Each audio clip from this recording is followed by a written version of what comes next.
Bien, vamos a presentar a Martín Teruel. ¿Qué tal? Buenas noches. Secretario de Salud Mental y de Adicciones de la provincia de Salta, dependiente del Ministerio de Salud. Martín. Buenas noches y gracias por la invitación. Gracias por venir. Y es un enorme gusto estar con ustedes acá.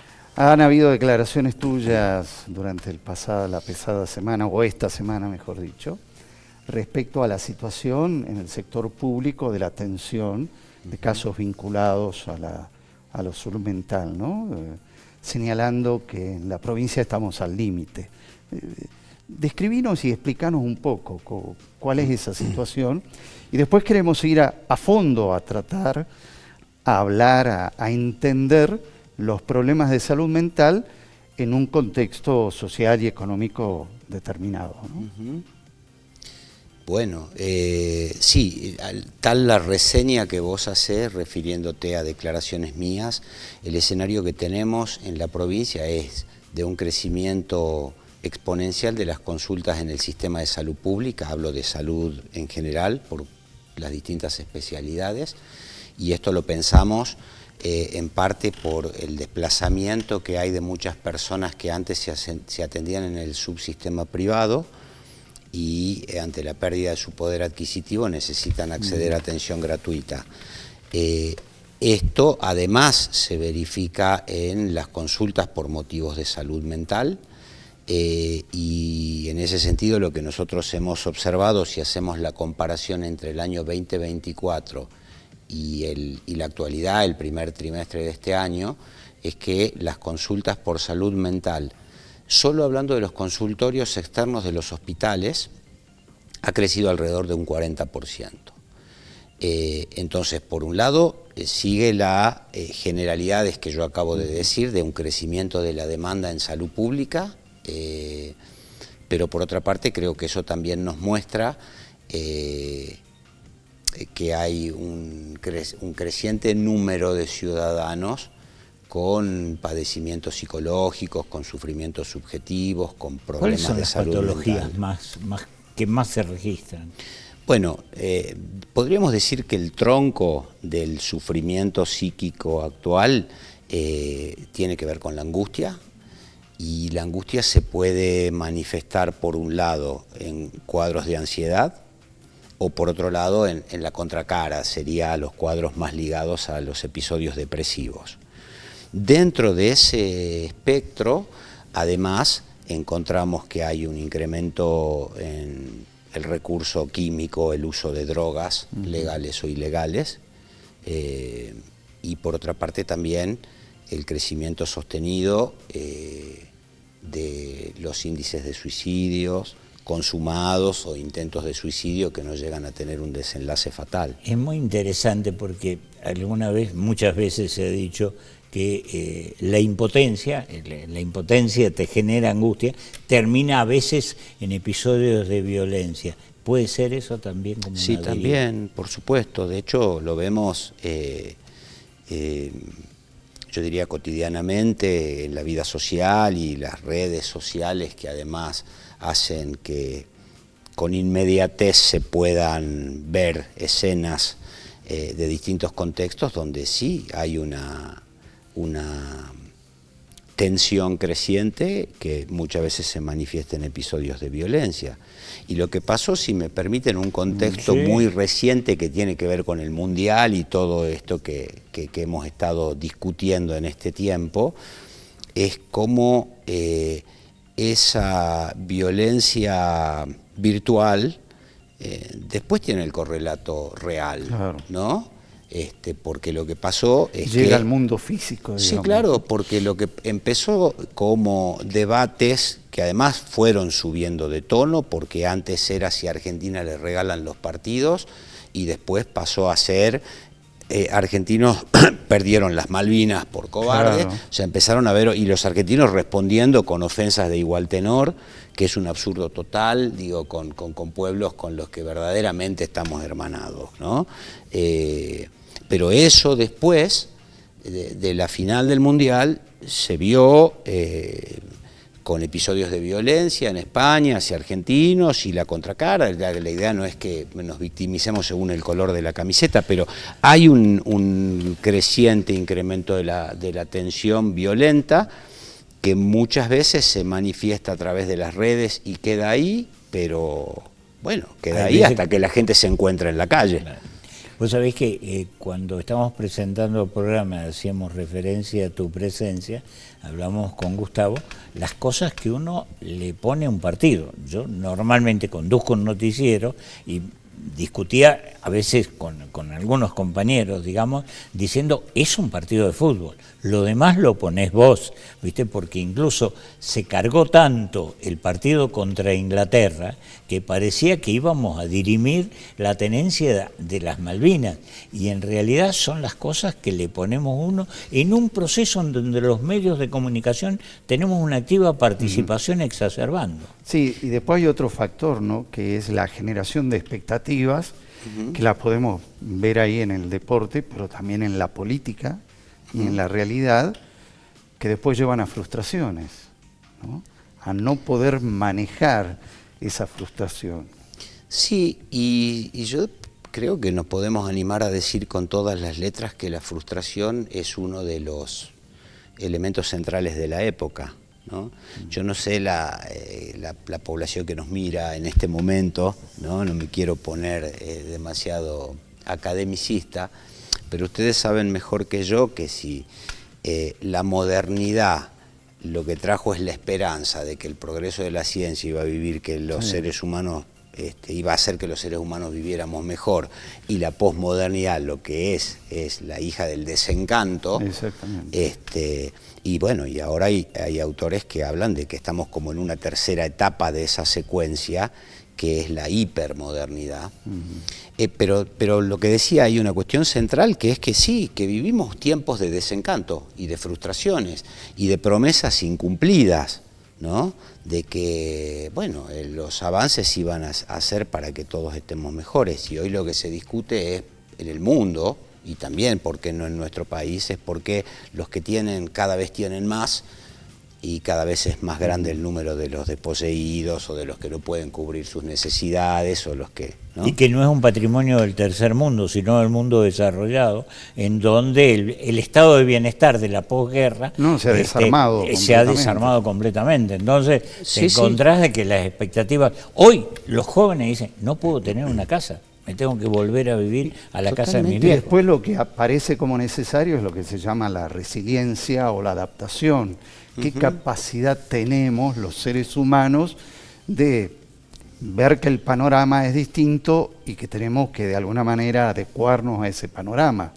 Sí, bueno, esto que estamos comentando, digamos a la gente, es justamente poner un marco para hablar de salud mental, ¿no? Quiero decir, no es lo mismo saber si vamos a comer en nuestros hogares cuando salgamos de acá, que no saber si mañana vamos a tener un plato de comida, ¿no? No es lo mismo saber si vamos a poder pagar la boleta de la luz o si mañana nos cortan la luz, y así, ¿no? Entonces todo eso tiene una incidencia directa y clara en el bienestar o en el malestar. La salud mental, digo, está multideterminada y es muy plástica a esas condiciones sociales, y eso está estudiado, no es que lo elucubramos aquí, lo charlamos porque se nos ocurre, ¿no? Entonces, eso por un lado. Son tiempos donde la salud mental, por así decirlo, y el bienestar de los sujetos está acechado y está en cada esquina confrontado con un riesgo y con una probabilidad de frustrarse. Y lo que plantea Gustavo sobre la resiliencia, que sería esta posibilidad de sobreponerse a las adversidades o de salir más allá del malestar, bueno, es otro de los factores, porque cuando hablamos de salud mental no tenemos que pensar que es la dicha, la felicidad, el goce pleno y que todo nos vaya de maravilla. Salud mental también es qué recursos un sujeto, una persona tiene, y los grupos y las comunidades tienen para poder sobreponerse a los eventos adversos o a las situaciones de sufrimiento. Y además con algún elemento que me parece también hay que considerarlo, que es la situación económica, en donde mucha gente llega con menos herramientas a partir de problemas de alimentación y de un desarrollo que en todo caso también después el Estado no le ha brindado una educación correspondiente para poder tener más herramientas para defenderse en la vida. Es todo, y donde terminás buscando soluciones en estados alterados de conciencia. Bueno, sí, ahí acabás de vincular estas cuestiones. Bueno, el desamparo de las infancias, por un lado, ¿no?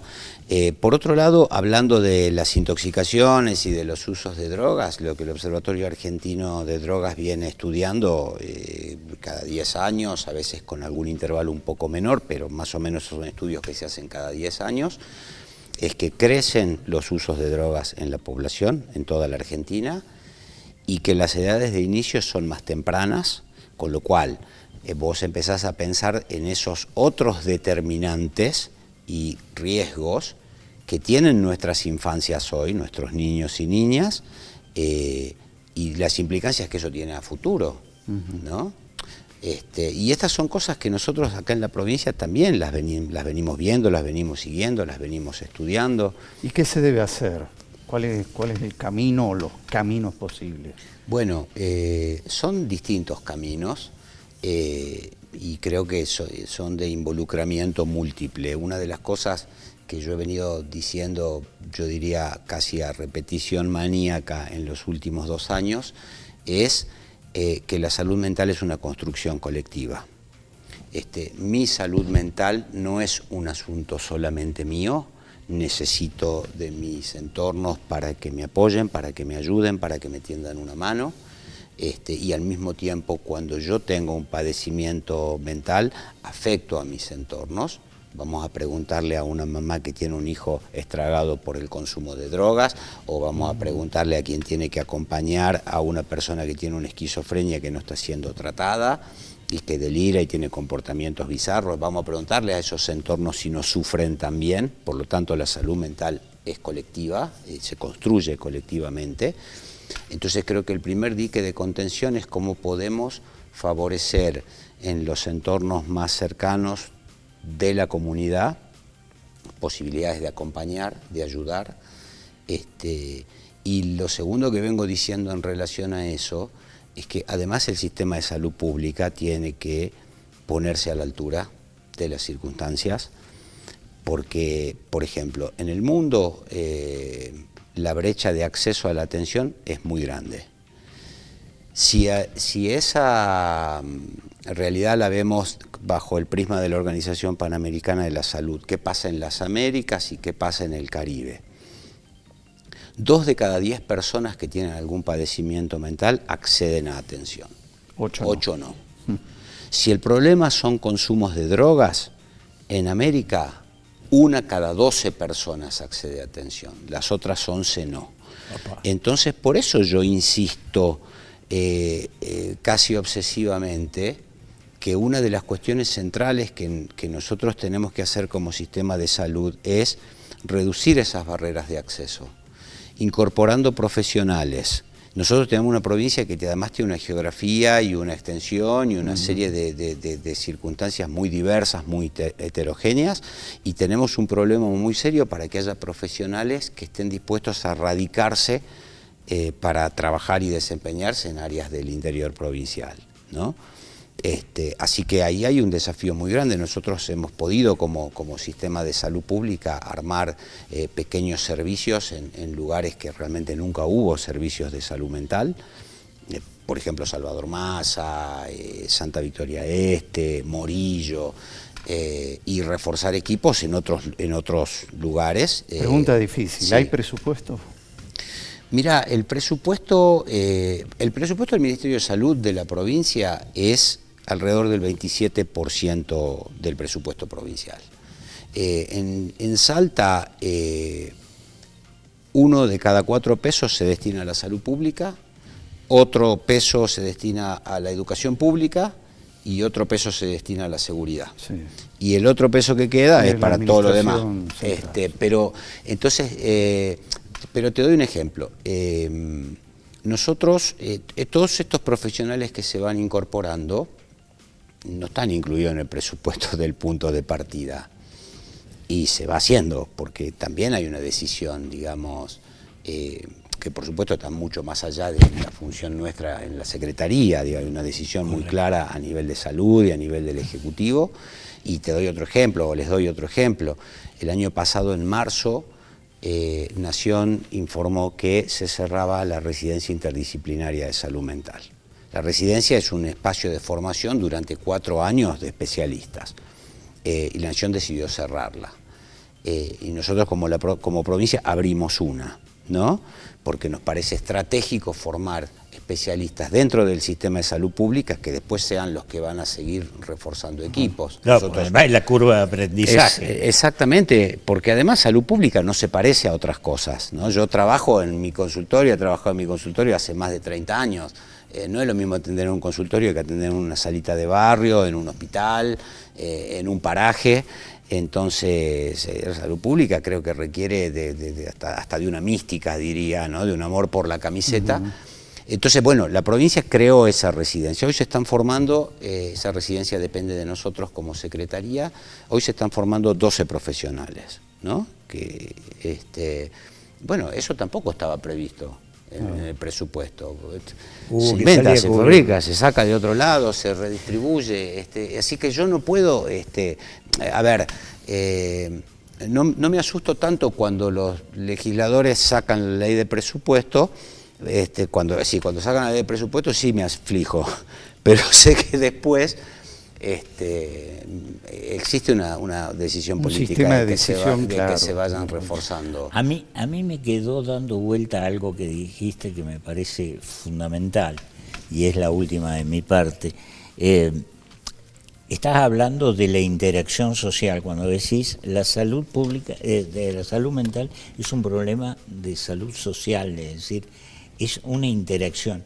Y viendo la avanzada enorme de cosas de autoayuda y de hiperindividualismo, si eso entra en alguna colisión, porque si te crees que te vas a salvar solo de una manera individual y te frustras, pumba, chocas con un problema de salud. Sí, yo lo que veo también en esto que estás planteando es y es un rasgo de la época, por eso funcionan las drogas en la época, ¿no? Porque las drogas existieron siempre en la historia de la humanidad, pero no conocemos en la historia una proliferación y una masificación de los consumos. ¿Por qué? Porque lo que el quimismo provoca es un efecto inmediato, ¿no?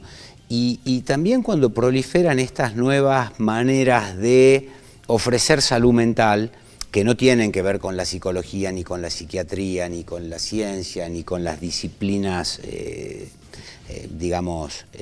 sociosanitarias, ¿no? Me parece que también ahí entra un poco en esa dinámica del yo te prometo soluciones,